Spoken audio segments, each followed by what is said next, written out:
mga kakadamians! Welcome back to my YouTube channel. In this video ay ipapakita ko sa inyo or isi-share ko sa inyo kung paano magdagdag ng ads break sa ating mga video sa YouTube. Kung bago pa lang na-monetize ang iyong YouTube channel and hindi mo pa alam kung paano mag-edit or magdagdag ng ads break, sa yung video sa YouTube ay para sa itong video na gagawin ko. Kaya kung bago ka pa lang dito sa aking YouTube channel ay dapat na mag-subscribe ka na.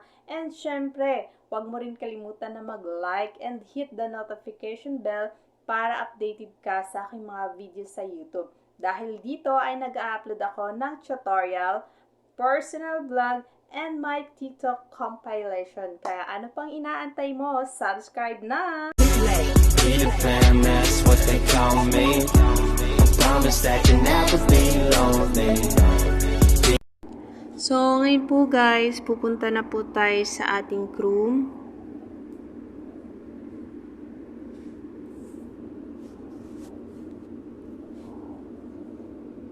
Click po natin YouTube.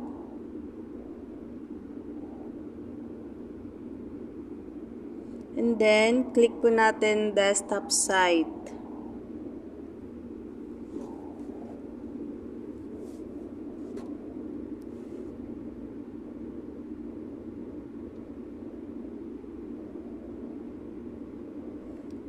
Ngayon, click po natin ang ating profile pic. Tapos, click your channel.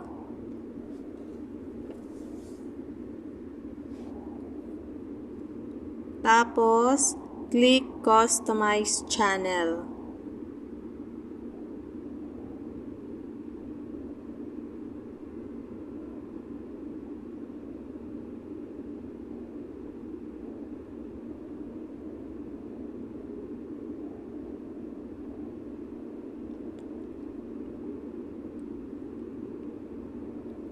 So, ngayon po, i-click po natin ito para makikita po natin yung ating mga content or mga video na in-upload natin sa YouTube.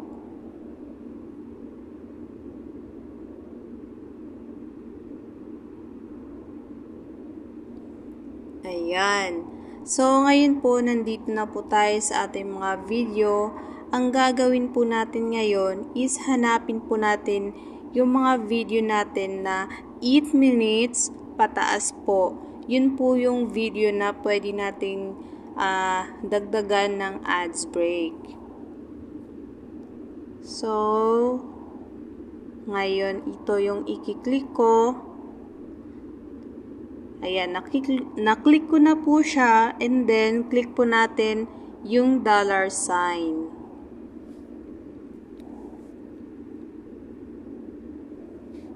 Tapos, click po natin yung manage mid-rolls.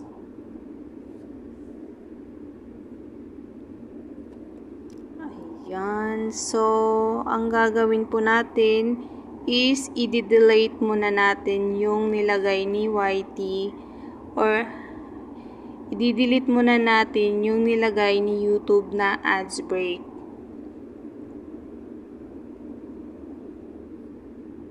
Ayan.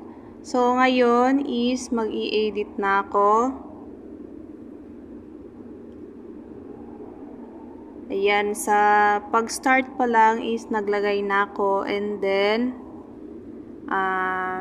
dito ulit sa mga siguro mga ayan, mga 4 minutes.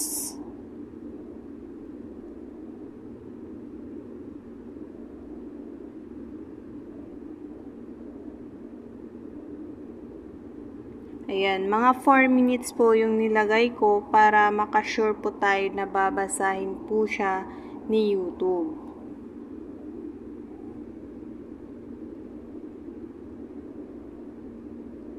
And then, ngayon,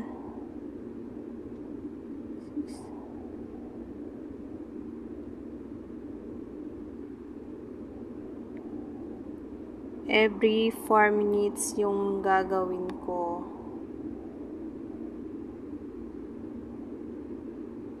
So, ayan. Tapos, magdadagdag ulit ako. I-click ko ulit tong add break. And then, yung pang last. Lagyan ko ulit siya. So, ayan. Kanina is 3 lang yung ads break na nilagay ni YouTube. Ngayon, 4 na siya. Tapos, ngayon dahil tapos na tayong magdagdag ng ads break, i-click na po natin yung continue.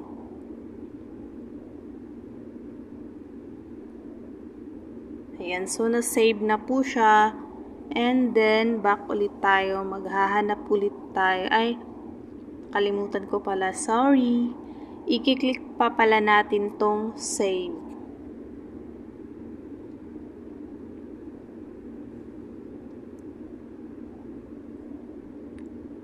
Ayan. So, na-save na po siya. Back ulit tayo.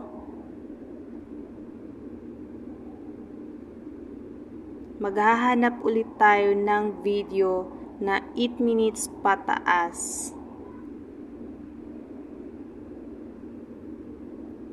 Ayan. Meron ako dito itong 8 minutes.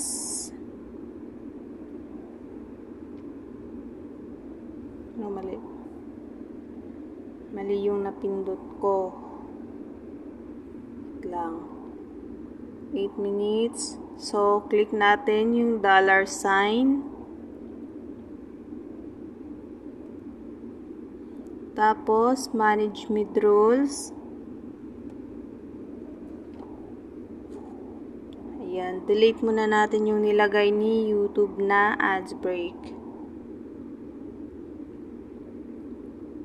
Tapos, sa first, lagyan na agad natin siya. Then, count po tayo ng 4 minutes.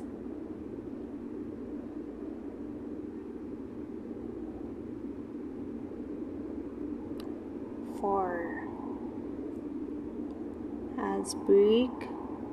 Tapos,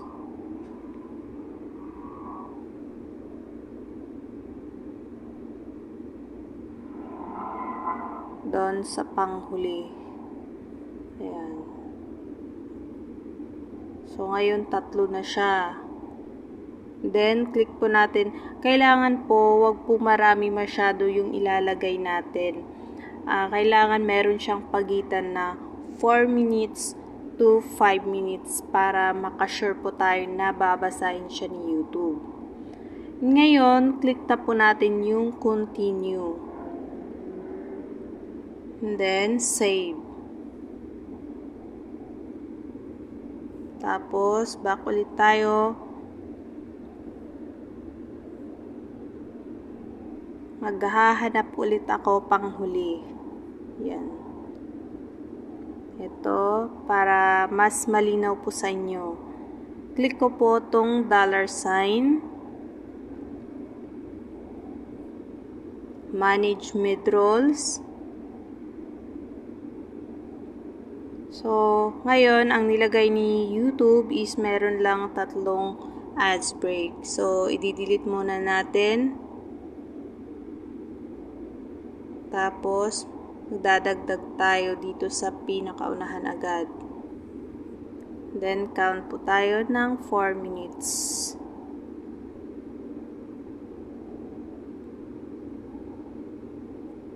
Yan. Then, another 4 minutes.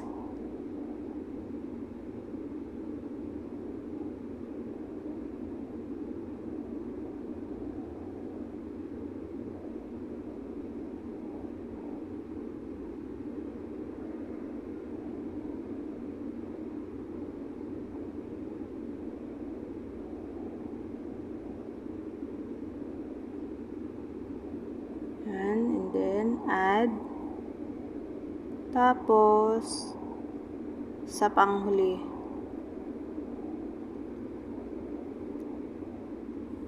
Yan. Ads break. And then, continue. Tapos, save. So, ayan po guys, ganun lang po kadali magdagdag ng ads break sa ating mga video sa YouTube. Hope na nakatulong po ako sa inyo, lalo na sa mga baguhan pa lang na monetize ang kanilang YouTube channel. Peter Pan, that's what they call me. I promise that you'll never be lonely.